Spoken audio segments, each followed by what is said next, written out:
Hi, everybody. Welcome to today's Fiveable live stream for AP Physics 1. Today, we're going to look at the 2017 free response questions and kind of go through solving them, where the points come from, and just how we're going to maximize our scores on this exam.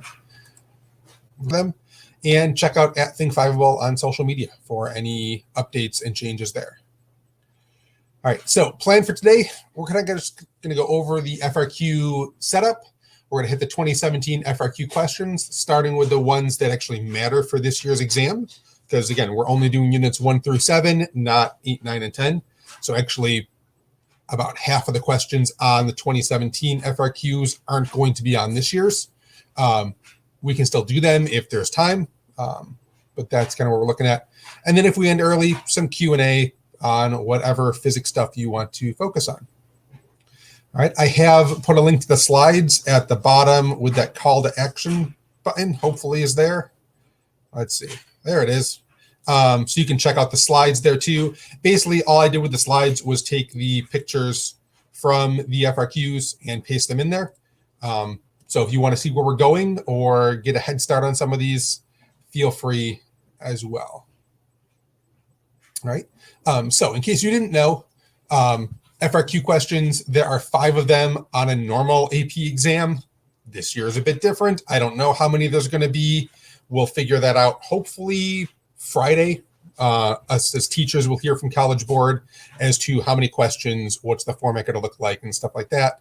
But it's a 45-minute all free response question test. So take it as you can. We're going to do, I'm going to guess, probably many short free response questions, like maybe 5, 7-minute ones, and then a longer one. I'm not sure though. We'll figure that out on Friday. But the nice thing about these is every AP question comes with a suggested amount of time. So in this case, it's a 12-point question, suggested time 25 minutes. And this one on 2017's is a free response experimental design question. So we're designing an experiment, and this one happens to be focused on forces as our sub-theme, but it could be energy or momentum or not electricity anymore, rotational motion, sort of stuff like that on there. So I'm going to go through probably the most common way of solving these. I'm going to tell you, this is not the only way to solve these. And by all means, if you've done this a different way in your class, do it that way. The way I'm doing it is the one that I have done an experiment like this with my kids for the past, 10 years or so. So that's kind of where I'm jumping into because I know that way works. But if you can think of a different way of doing it, we can definitely go over that as well. So I'm going to switch over my notepad so we can start sketching through this. So give me a second to get set up here, and then we will go from there. All right, so let's see, click to hide, make big. There we go. All right, so we are told a student wants to figure out how to find the coefficient of static friction between a long flat wooden board and a small wooden board. On there, our small wooden block, we have to figure out an experiment to do this using commonly available laboratory equipment. Have you guys done an experiment like this before? Is this something that's familiar, or is this brand new?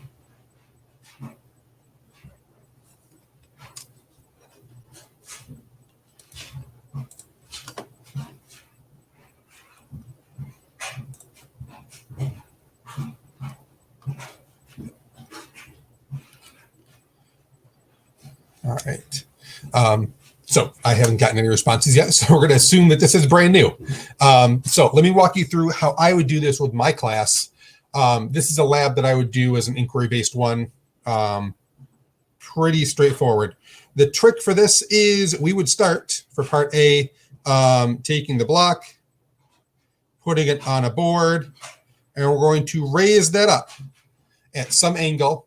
And we're going to increase this angle until the block just starts to slide. Okay, we're going to raise this up slowly and controlled until we get the block just starting to move. At that point, we're going to record the angle, and we're going to record the mass of the block on there.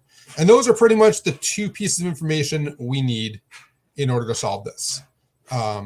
So we are going to measure the mass of the block. And I suppose if we're going to draw it and label it, let's label everything, not eraser. We're going to go ahead. This is the block. This is the board. This is a flat surface. And then we have our angle. If we want to be really precise, we can say we're going to measure this with a protractor. Although we could measure it using trig and stuff like that too. It doesn't really matter how we're going to figure it out. And that is the gist of it. So again, we're going to find this with a protractor. I want the theta when the block just starts to slide.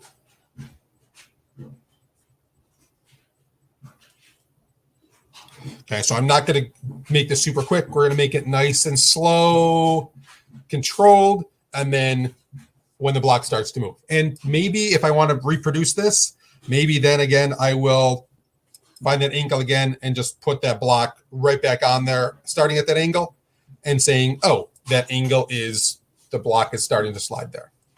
Okay. So that's kind of it. We could repeat this numerous times, thinking about we want to reduce that experimental error. The right tool. Experimental error here. We want many trials. So reproducibility. Maybe have you do it, have a friend do it, have your entire class do it, and then average those angles together as long as they're close. Do it a bunch of times. That sort of stuff like that. Okay. So what are we looking for in terms of an actual full-blown answer for this? That's kind of what I'm thinking with it. Obviously, for part B, we want to turn this into a nice paragraph. So we'd write out something in there about a procedure, put this on a flat surface, slowly raise the board up until the block begins to slide, measure the angle, and repeat different times. Maybe put the block at different spots on the board. Maybe do it with, have somebody else come in and reproduce it. The goal here is to get multiple trials in there. The more trials, the more likely it'll be you'll get this experimental error point in there. All right. Questions on the first part? That's part A.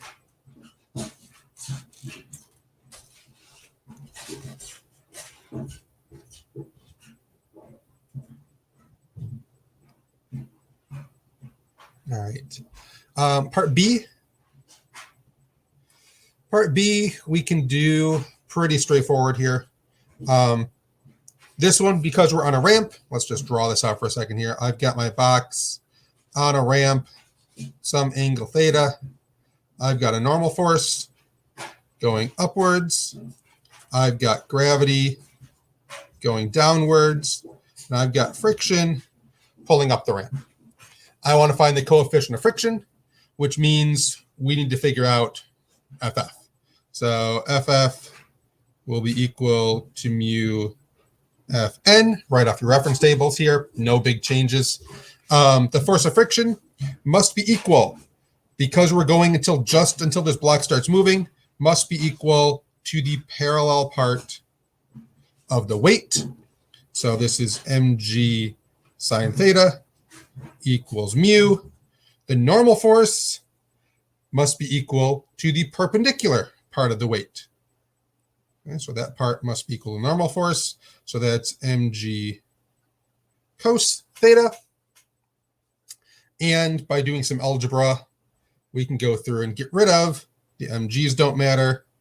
And then I'm left with sine theta over cos theta equals mu, or even simplifying it a bit more, tangent of theta equals mu. And there's my part B. Okay. Now, if you didn't do this on a ramp, you could start off with Newton's second law, do an F equals ma. Maybe you're pulling on this and measuring a force as you go through and an acceleration. That's another way to do this question. So let me draw that one out because I'm mentioning it. We might as well talk about it here. Another option, not the other option. Another option is you put this on a fairly flat surface. You've got the board right there. You've got your block here. Maybe you hook this up to a force sensor.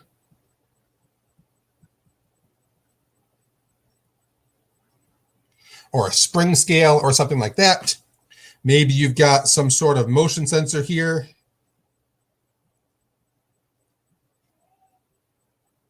And you're going to use that motion sensor to measure acceleration.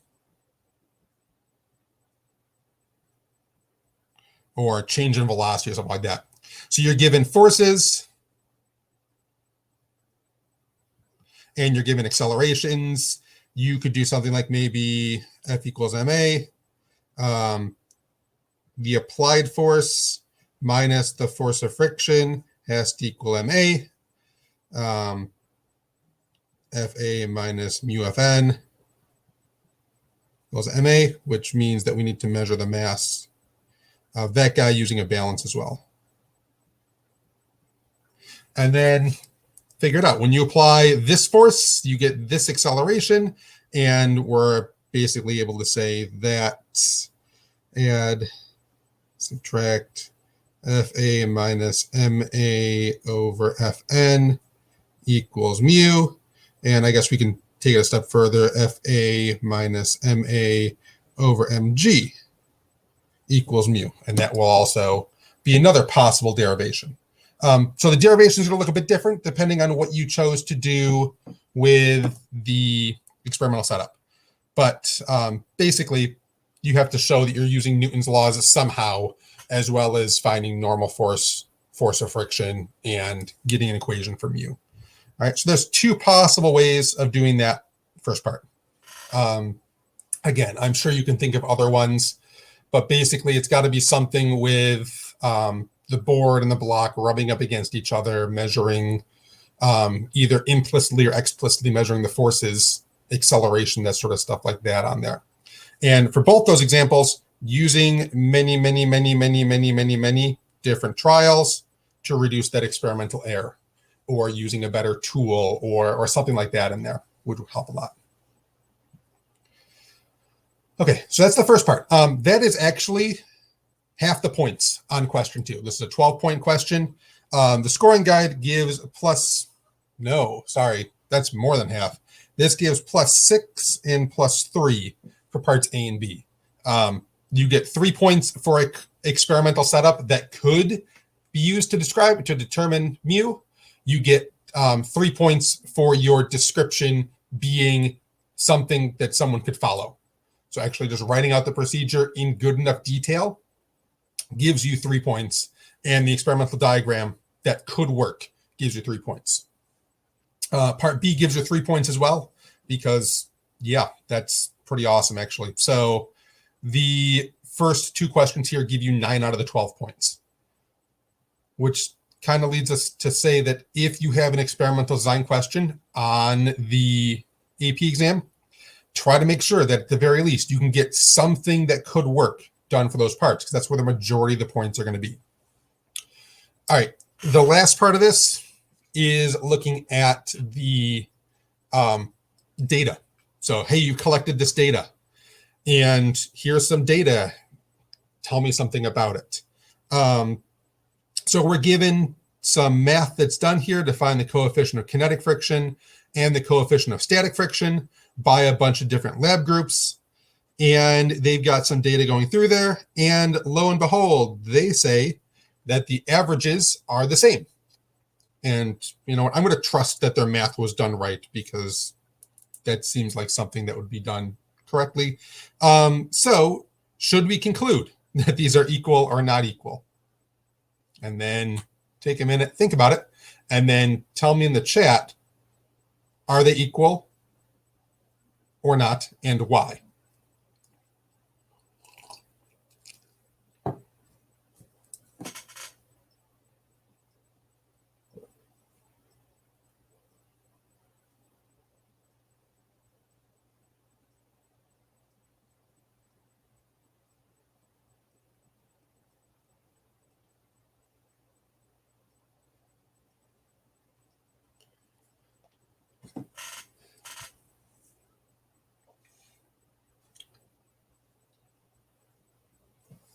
All right.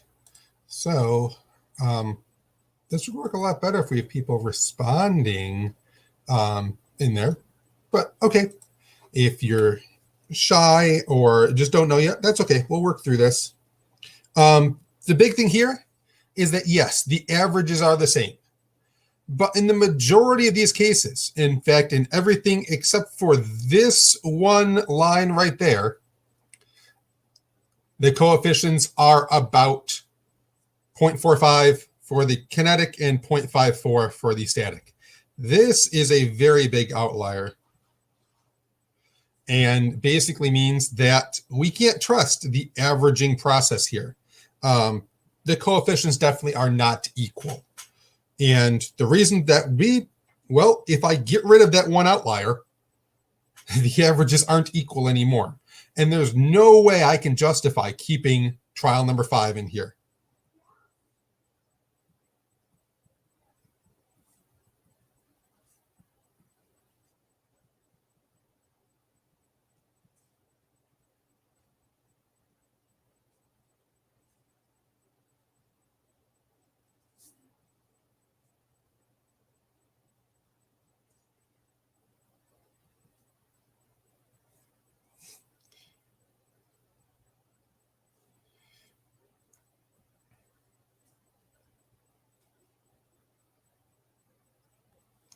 Let's make it 0.54. So something like that in there where you're saying that definitely they are not the same thing because that one major outlier is just making a big mess of everything. This one right here, just getting a feel for data. What's good data, what's bad data here. This is worth 2 points. You basically get a point for talking about the fact that this guy, that outlier, is a problem. And we really shouldn't just trust the averages because of it. And then you get your other point for basically concluding that, hey, they're not the same because when you take out that outlier, the averages aren't equal anymore. Okay, that's part C. The last part, part D, this is 1 point because we only have 1 point left to do here. In this case, we're taking a disk and we're putting it on top of the block. We are now making the block heavier. What happens to the coefficient of static friction when we add the disk to the block? There's a bunch of possibilities here. And in fact, you can get credit for checking any of those boxes as long as you can explain what's going on. Okay, so I'm going to start with the one that is, I think, the best answer for this, but then we'll talk about the other two as to why they could be right or wrong too. So the best possible answer is the remain the same. Okay, if I go back to my derivations up above where I said mu dependent on the tangent of the angle, there's no mass at all in that equation. So changing the mass won't have an effect. Also, mu really is talking about the materials. And changing the mass of one will not change what the materials are made of, and we shouldn't have a problem there. Okay? That is the best answer for that. But you could also do a couple other ones. We can talk about this thing actually decreasing. Now, again, this is not what I would want my kids to do. My students, I want them to choose remain the same 100% of the time on here. But you could say more mass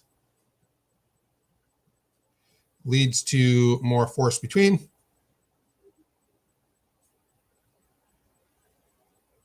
and that normal force is going to grind away or smooth or polish those forces.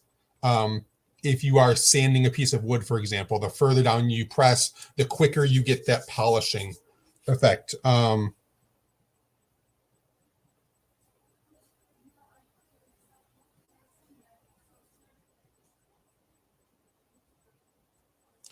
that can make it lower mu. Is that something that's going to happen? I don't know, but that's a possibility in there. The other possible answer would be the increase one, and this goes along the same sort of line, more force, normal, which means that you could potentially get gouging or scratching, which would give a bigger moment or coefficient of friction. Realistically, these ones, yes, they would get you points, but that is the one I really want to focus on and really have you guys do for that. All right. So that's the experimental design one. Again, I would probably anticipate having one of those on this year's AP exam, just because it seems silly that they wouldn't put one on, but it may be shorter or more simplified in there. Okay. So just go through. We did angles or we did forces to solve stuff, looking at experimental data, finding outliers, getting rid of bad data points, stuff like that. And then for this one, mu depends on the materials. It's not going to change anything, adding more weight to it, unless you go extreme, and then in which case we might have something going on. All right. So that's the second question on the 2017 FRQs. The third one is another one that actually makes sense for stuff we're covering. This third one is talking about torques and rotation.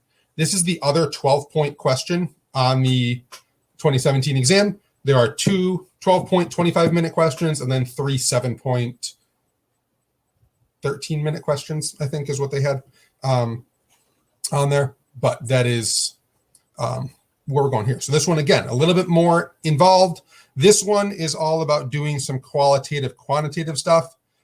Notice they're asking for reasoning without doing any sort of math, which is nice. It's kind of prove your point going on here, but don't worry about the math behind it and stuff like that. So for this question, we've got a rod. It's attached to a surface by a pivot. We're going to shoot a disc into it. And yeah, we want to give the rod as much angular speed as possible. We want this thing to rotate with the biggest omega that we can get. Where do we shoot in that? Where do we shoot the disc at it? Do we shoot to the left of C, somewhere over here? Do we shoot it over to the right, or do we shoot it right at point C? And we want to do it with pretty much to get the biggest value of omega possible.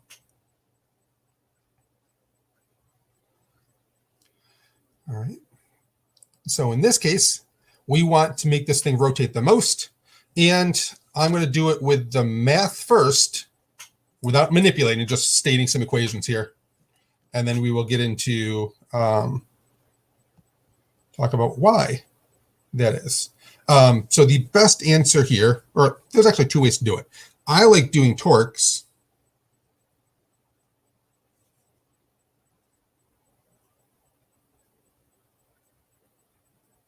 and saying that torques cause a change in the angular acceleration, which means we're changing our angular velocity. If I want to make my angular velocity the biggest it can possibly be, I want this to get big, that means my torque needs to be big. If my torque is big, well, torque is force times radius. And as long as I can make that R big, we will get a bigger torque. So where can I put my disc to get the biggest radius away from the pivot? I can put it to the right of C. Okay, so bigger radius means bigger torque means bigger acceleration and velocity. on there. The other way to do this would be to look at doing this with momentum, okay? And saying something like angular momentum, L, is I omega, which is also MVR, perpendicular. And again, we get the same sort of idea. Hey, I want my omega to be as big as possible. That means I need to make the R be as big as possible. So again, making the biggest radius we can, we're shooting to the right of C. Okay, and so without manipulating equations, we can put this in words. I want the most angular momentum I can get, which means I need to hit the furthest radius away from the pivot as possible. Or I want the biggest torque I can possibly get. That means I want to, again, have the biggest radius away from the pivot possible. Next part to this. They've given us this wonderful equation that somebody looked up on the internet, which must be true. So we are going through here and trying to say, does this have the dependence we're looking for in part A? Yes or no? Briefly explain it without deriving an expression for omega. Okay, so, well, we want to try to figure this out. Does this make sense in terms of angular momentum and stuff like that? Well, what we can say is that we should see the following relationships. We should see that omega should go up when my velocity goes up. If I shoot this faster, have a bigger V, we should end up with a bigger omega. And that's shown here. A bigger V naught gives us a bigger omega. Likewise, X, my radius, also, well, they're calling it, X should go up. That gives me a bigger omega. That one looks reasonable too, that those are a direct relationship. The mass of the disk, same deal. And the other part should be if I is big, omega should be small. We should see that if this is really tough to rotate, we shouldn't have that issue. We shouldn't have a very big omega.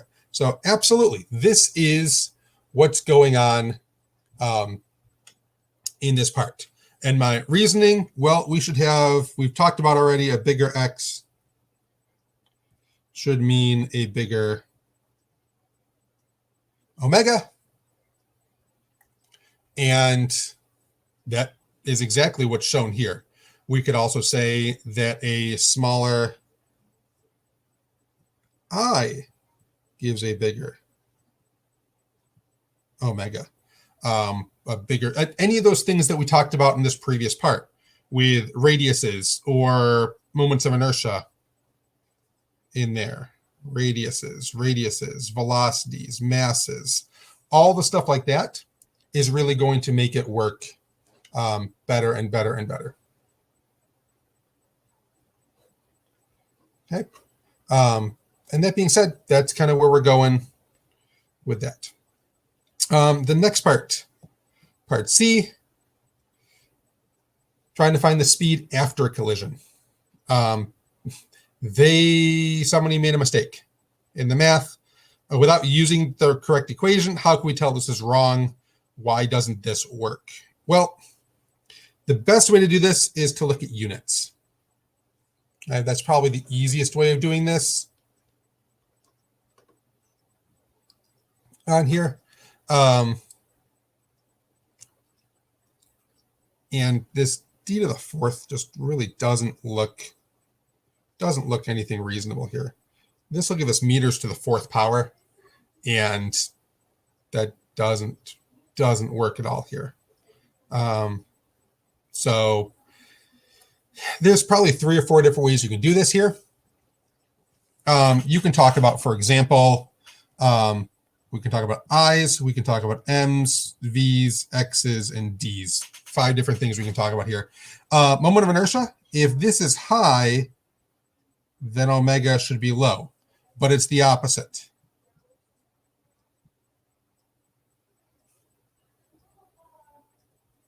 The mass high should mean then omega should be high.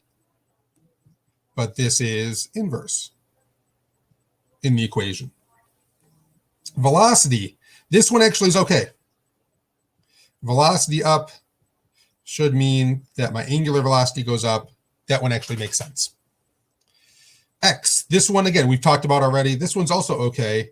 X goes up, then omega should go up. That one checks.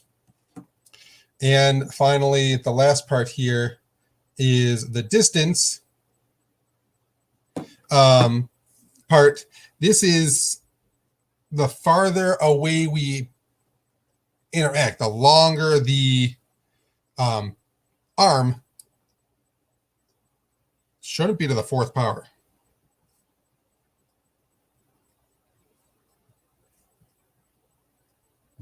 And that we can pretty much, that doesn't make physical sense. The biggest reason there is not many things in physics are actually raised to the fourth power in an correct equation. So, yeah. So there's that question, pretty much done on there. All right. Next one. Oh, sorry, we're not done yet. I forgot. There's still more to come. But wait, there's more. For this part, now we get to the math part of it, and this is why this is the bigger chunk of the question. These two things right here have about half the points for the question, and the other part was the other half as well there too. So here we're not going to assume that the rod is much more massive than the disk. We're told the rotational inertia is m disk x squared, and its angular momentum is mv naught x. Derive an equation for the angular speed afterwards, express it in terms of stuff as appropriate. All right, so for part D, we are going to look at angular momentum. So L before equals L after, conservation of momentum. This is, again, one of the big foundational pieces of physics, conservation laws. And if you're given a question that you don't know where to start with, it's conservation laws are a good place to start here. So beforehand, we have the angular momentum of the rod plus the angular momentum of the disk must be equal to the whole thing, right? Do these stick together? I probably should check that. Yes, a disk will stick to the rod. Okay, cool. Good. So then I can just do L both on there. Two things becoming one thing, sticking together. So beforehand, angular momentum of the rod, well, it's not rotating. That's a nice big zero. Nothing going on there. The disk, we were told, was m disk v naught x. And then afterwards, we have m disk x squared.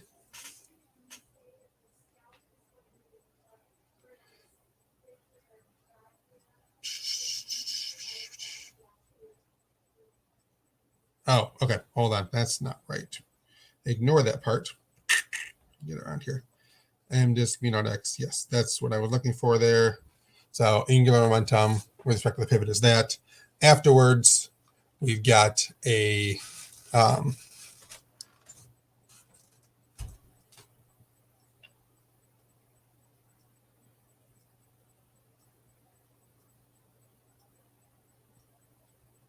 times omega. And there's our chunk there. So this is total I times omega for the disk and for the rod put together there. And then a little bit of math here. Are we done? Let's look. Angular speed. So he's got to solve for omega. Okay, so just solving for this for omega now. We've got all our parts in here. So omega must equal the mass of the disk times v naught x over I plus mass of the disk x squared. And there's nothing really to simplify here. No need to make it more complicated than it already is. So we can just go through and say, hey, that is what it is. Done. Okay. This part is actually worth 4 points, which is kind of crazy here. You get 1 point for doing momentum. You get 1 point for doing the proper stuff here. You get a point for talking about afterwards being I omega. And then you get 1 point for the answer pretty much.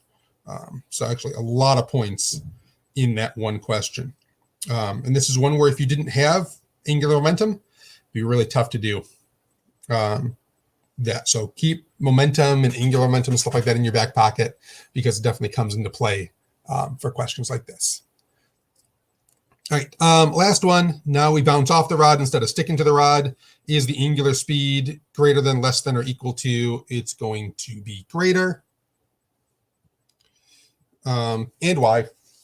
Well, so if we imagine this rod with the disc, beforehand, all the angular momentum is going in the clockwise direction. Afterwards, that still needs to be true.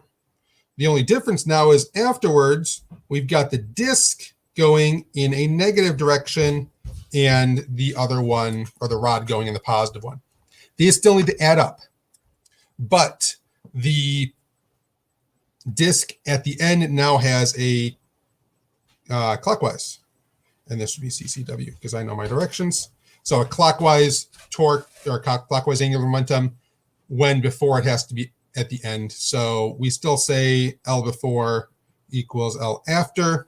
Beforehand, you've got this mv naught x equals I omega plus m negative v x again, or something like that.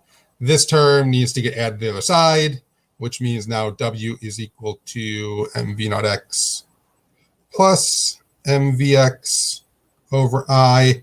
And this is a brand new term that wasn't in the previous example, which makes this get bigger. Okay. And there is that question. All right.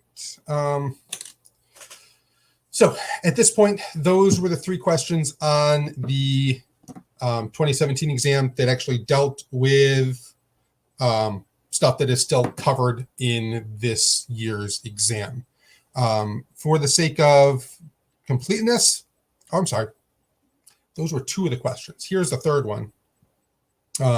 This is the third question that actually deals with stuff on the exam. I'm sorry, I'm out of it right now. That's not good.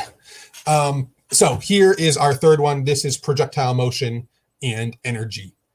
So far we've seen a forces example, we've seen a rotational example, and now we've got our energy projectile motion question. A lot of times those will be 3 very common choices that you'll see on the exam. All right, so with that, now we've got a block on a ramp, low friction slide, does some stuff going through here. Both blocks are released at the top, from the top of the slides. Do they land at the same distance away? Yes, no, and why? Okay, so best answer here is, well, each block's going to slide down. They're both going to follow a distance d, and then they leave the table, follow the same height to the floor. So, but the problem here is that block 2 really only goes this chunk, which is not d. Okay, block 2 not following the same distance means that it will have a different v at the bottom. And in fact, V1 will be bigger than V2. Reason for that, they both start with the same potential energy. But block 1 has all of it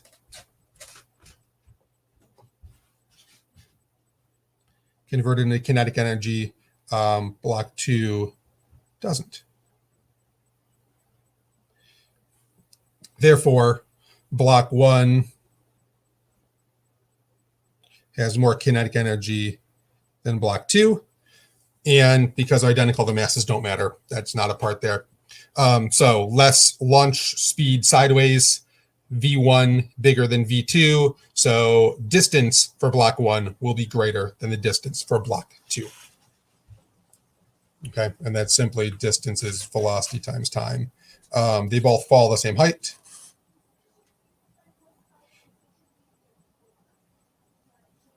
And it really depends how far you want to go down this. I would definitely plan on being deeper into the reasoning for it, and don't leave anything to assumptions on there. So realistically, if I was trying to work through this, both blocks have the same mass.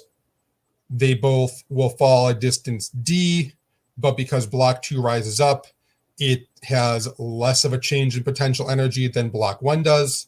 Block 1 therefore ends up with a bigger kinetic energy than block 2 does, which means that block 1 leaves the table with a bigger horizontal velocity than block 2.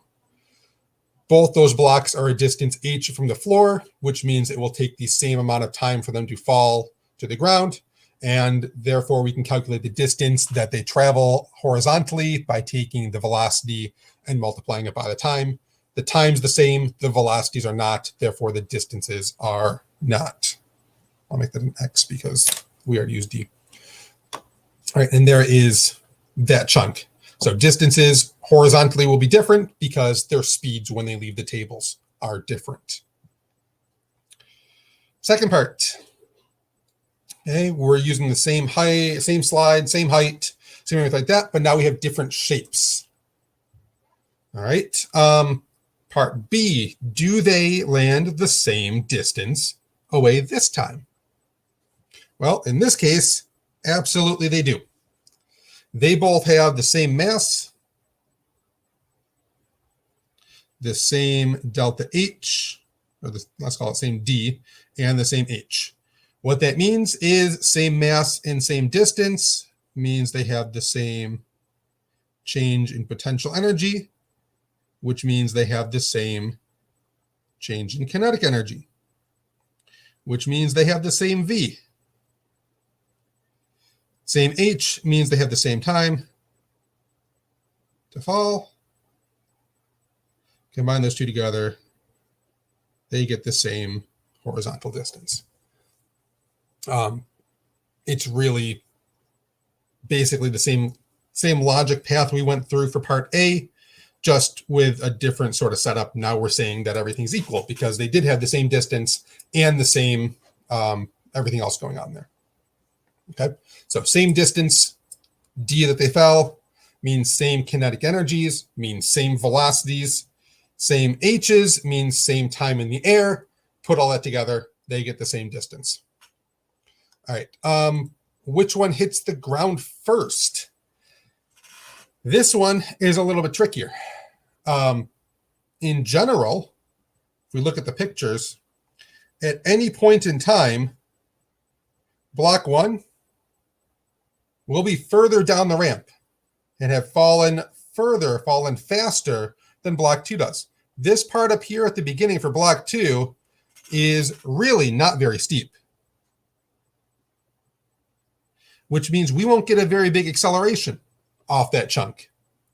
Whereas block 1 definitely drops off. It'll definitely get a bigger acceleration and a bigger velocity. So block 1 actually wins this because at the beginning, it is steeper. And because it's steeper, block 1 accelerates more, gets a bigger average, or gets a bigger velocity for the first chunk of time, ends up going down the ramp quicker, and then landing on the floor quicker. Actually, landing on the floor in the same amount of time, leaving the table quicker in there. So because this is steeper, block 1 reaches its top speed faster, leaves the table sooner than block 2 does.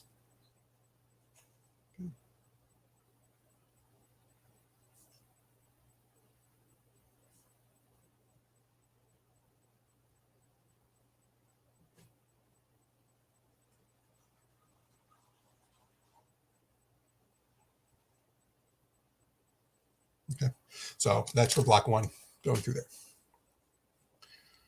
All right, and that was it. Oh, okay. So that was the 3 that are actually covered on the exam. Those are the three that would be tested, potentially showing up: projectile motion, energy, rotation, and forces. Probably an experimental design, something like that. If I had to guess, and again, it's just a guess right now, we'll find out more on Friday. Most of the questions are going to be like these 7-point ones, where it's short, 1 to 2 parts, and done. Prove that you know this topic, and go from there. Okay. Now, just for completeness, because I don't know what your teachers are going to teach, if you're going to continue on learning other stuff, just to wrap it up in the last 10 minutes or so, I'm going to go through the other 2 parts of this exam, which is the electricity one and then the waves one. The electricity one is pretty straightforward. It's another 7-point, so another short one in there. We have 3 sets of batteries. They want us to rank which batteries are brighter or dimmer, and stuff like that. Or sorry, the potential difference across the light bulbs, A, B, C, D, and E from largest to smallest, and go from there. All right, well, so to begin with, A gets to go first. Don't erase. Undo. Grab the pen. A will be equal to D, which will be equal to E, which will be greater than B, which is equal to C. Right, there's our ranking right there. This is single one, so really it's 1 bulb per loop. Same thing with D and E. You've got 1 loop, and then you've got another loop through there. This is in parallel, so we have 1 bulb per loop. In circuit 2, you have to go through both of them. This is series, which means you have the V battery equaling VB plus VC. This is VBAT equals VD equals VC because they're in parallel. And the same thing here. V battery for A must be equal. Okay. So how to determine it? I looked at loops and used the parallel and series Kirchhoff's laws for it to determine that. Second part, part B, if we have all these batteries starting with the identical amount of usable energy, and I'll connect the light bulbs and circuits at the same time, which one runs out first? Circuit 3 does. Okay. Circuit 3 is parallel. So basically, in circuit 3, we had 1 loop of current, 2 loops of current. This one is drawing twice the current as the single bulb one.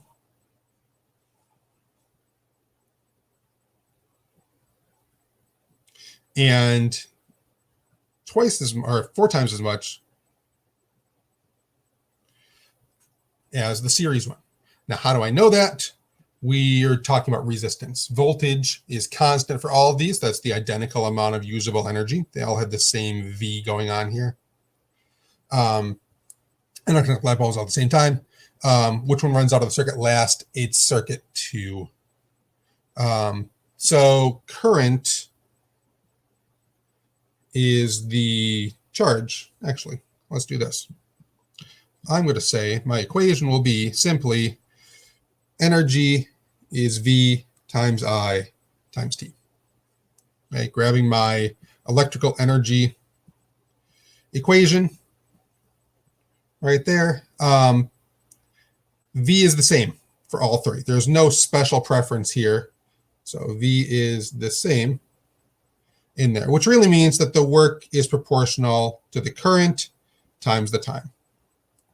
And since we all have the same amount of energy, really, current depends on 1 over the time. The bigger the current you have, the less time.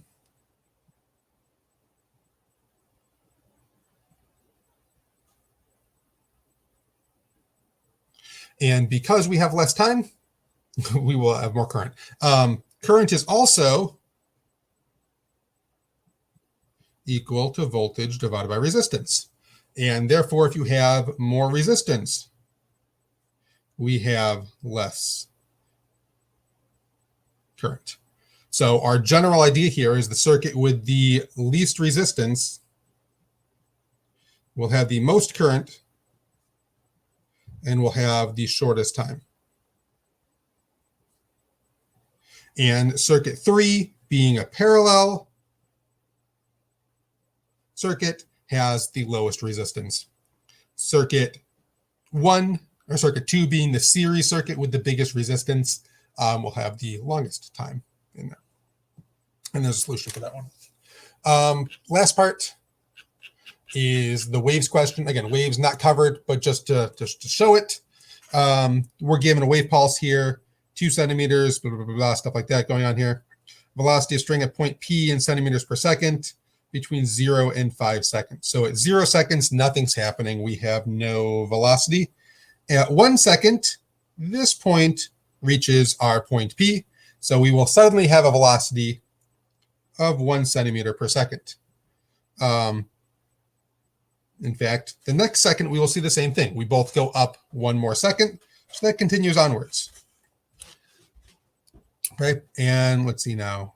1, 2, 3, 4, 5. The entire left-hand pulse. Yeah, okay. So then in the next instant of time, this one will go down to 0. So we have to go down 2 units for 1 second, and then we're back up to 0. So that's kind of what our graph looks like here. Go up 1, down 2, and then back to 0. That's kind of where we're looking here. At part B, or at 5 seconds, the pulses completely overlap. Sketch the shape of the entire string at t equals 5 seconds. Yeah, do any work on the other things? Okay. So in this case, our triangle, 1, 2, 3, and then, okay. So the way we do this is we add up our different values. So I'm just going to make a little scratch note here that we're going to use for our second one. We've got, so +2, a +1, and a 0. Here we have a -2, a -4, and a 0. Okay, I'm sorry, these plus and minuses, I'm just getting the values at the given points there. That would be overlapping. Okay. So 0, 0. Okay, so that's kind of what we're drawing in here. So in here, we would have point P being the point we overlap at. Let's see. 1, 2, 3, 4, 5. So there's my end. 2, 3, 4. So we're actually starting our wave right about here. And there's the end. Because in 5 seconds, point P moves backwards 5 spots. So it's really over there. All right, so that'll give us 2 blanks. So nothing on this side of point P, 2 blanks. Then we go down, right? I had so 0, 0, 1, and 4 is -3 and 0. So this one will go down to -3. Oops, let's see if I can do this right. -3, then we're back up to 0, and then nothing else for the rest of the way. And that's kind of what we're looking at. Okay. So tricky spots here are, number 1, getting the values off the chart. So getting the amplitude so we can add them together. The other really big annoying part that needs to be just thought about is it's 5 seconds later. That means this goes 5 units over. So we actually start our wave right here. And then our wave will end. Nothing, nothing, down to 3, back up, and then flat for the rest of the way. And that's where those 2 waves overlap. All right. And that's it for today. 2017 slides, FRQs done and in the books. Thanks for joining us.